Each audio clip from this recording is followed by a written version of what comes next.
La imagen proviene de la cárcel del condado de Boone.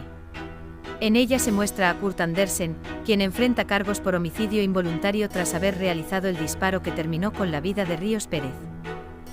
Autor: Darío Brooks, BBC News Mundo. Fecha: 18 de noviembre de 2025.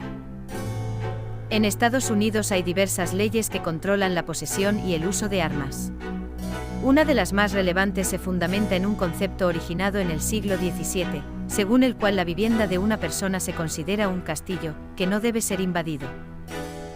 Este argumento es justamente el que ha presentado la defensa de Kurt Andersen, un hombre de 62 años acusado de causar la muerte de María Florinda Ríos Pérez, una trabajadora migrante guatemalteca de 32 años.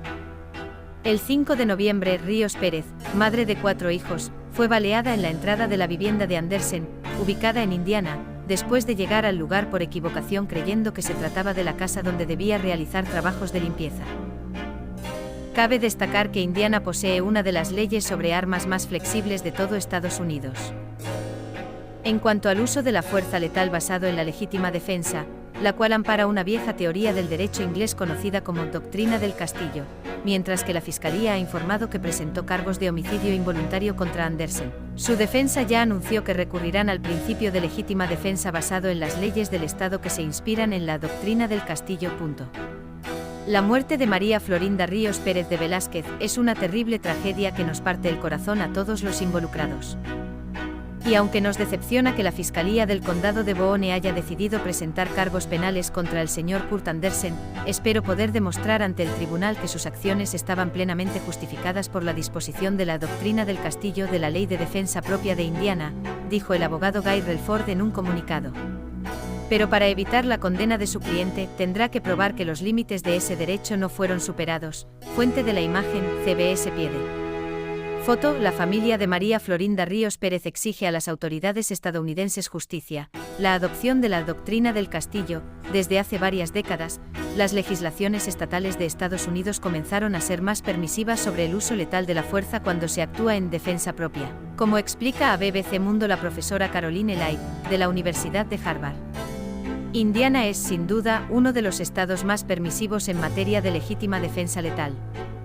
En 2006 el Estado aprobó el Código de Indiana 35-41, 3-2, uso de la fuerza para proteger a personas o propiedades, más conocido como Ley Stand Your Ground, defender tu territorio, señala la experta. Antes el principio general que regía en las legislaciones era el de la obligación de retirada, el cual señala que antes de usar armas letales, un individuo que se sintiera amenazado debía intentar alejarse del lugar si había condiciones seguras para hacerlo, pero a partir de la década de 1980.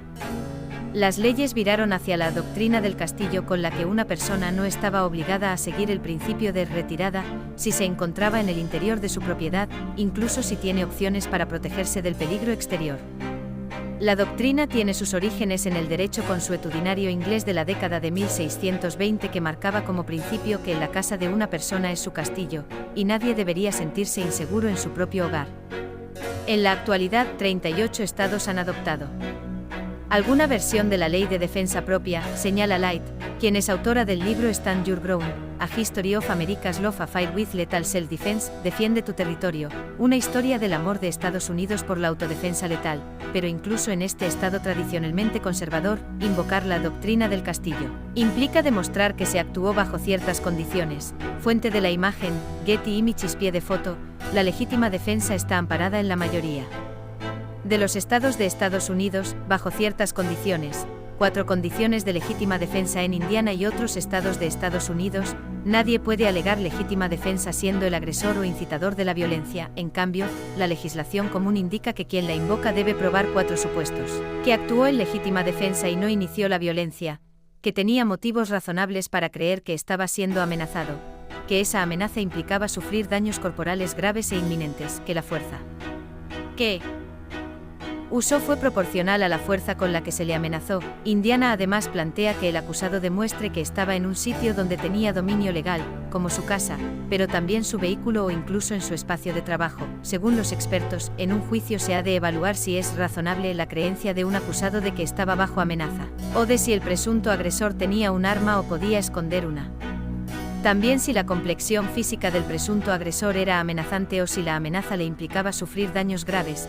Probar un daño inminente implica probar que se estaba a punto de sufrir daños a la integridad física graves. Y la proporcionalidad se prueba demostrando que la respuesta fue similar a la amenaza. Cuando alguien intenta dar golpes con los puños, por ejemplo, no se justifica una respuesta con un arma letal. La ley Stand Your Ground de Indiana permite a una persona utilizar la fuerza letal si cree razonablemente que es necesario para evitar lesiones graves o una entrada ilegal en su vivienda, remarca Light. Fuente de la imagen, CBS. Pie de foto, Mauricio Velázquez, esposo de la fallecida. Aseguró no entender por qué los propietarios de la vivienda no llamaron a la policía, en lugar de usar un arma de fuego. La acusación contra Andersen. La decisión de la Fiscalía de Indiana fue presentar cargos contra Andersen, pues rechazan que actuara en legítima defensa. Andersen fue ingresado a una prisión en los suburbios de la ciudad de Indianápolis sin derecho a fianza. Lo que estamos diciendo es que la ley de defensa propia no se aplica en este caso, dijo el fiscal Kent T. Eastwood, pues considera que Andersen no tenía una creencia razonable de que el uso de la fuerza letal fuera necesario, dados todos los hechos que conocía en ese momento. La esposa del acusado, Josie Andersen, dijo a los detectives después del tiroteo que esa mañana ella se dirigió a la puerta principal, pero fue detenida por su esposo ya que le preocupaba que las personas que estaban afuera pudieran estar armadas, informó el diario The New York Times citando los documentos de la acusación. El abogado de la familia de Ríos Pérez, Alex Limontes, dijo que la presentación de cargos contra Andersen es un paso importante hacia la rendición de cuentas, la verdad y la justicia, y es un paso que la familia de María merece.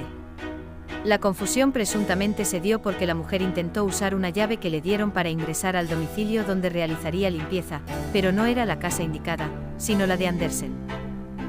Al intentarlo se produjo el disparo que atravesó la puerta y alcanzó a la mujer. Fuente de la imagen, Getty Images. Pie de foto, aquí se aplica la ley del castillo. Algunas viviendas en Estados Unidos advierten sobre la autodefensa armada. El abogado Guy Relford ha adelantado que invocará la defensa legítima de su cliente, basada en la doctrina del castillo, que está incluida en la legislación de Indiana. Contrariamente a lo que sostiene el fiscal, y sin entrar en los detalles específicos del caso, creemos que el señor Andersen tenía todas las razones para creer que sus acciones eran absolutamente necesarias y plenamente justificadas en ese momento, dijo. También creemos que las acciones del señor Andersen están siendo juzgadas injustamente basándose en hechos que él no podía conocer mientras se desarrollaban los acontecimientos esa mañana. La ley no permite una condena penal basada en la retrospectiva. En cambio, las acciones del señor Andersen deben evaluarse basándose en las circunstancias tal y como él las percibió en ese momento, de probar su uso legítimo de la fuerza para defenderse. La legislación de Indiana también ofrece protección para el acusado, que no puede ser demandado por la vía civil en una búsqueda de compensación por parte de la familia de la persona fallecida. Haz clic aquí para leer más historias de BBC News Mundo. Suscríbete aquí a nuestro nuevo newsletter para recibir cada viernes una selección de nuestro mejor contenido de la semana. Y recuerda que puedes recibir notificaciones en nuestra app. Descarga la última versión y actívalas.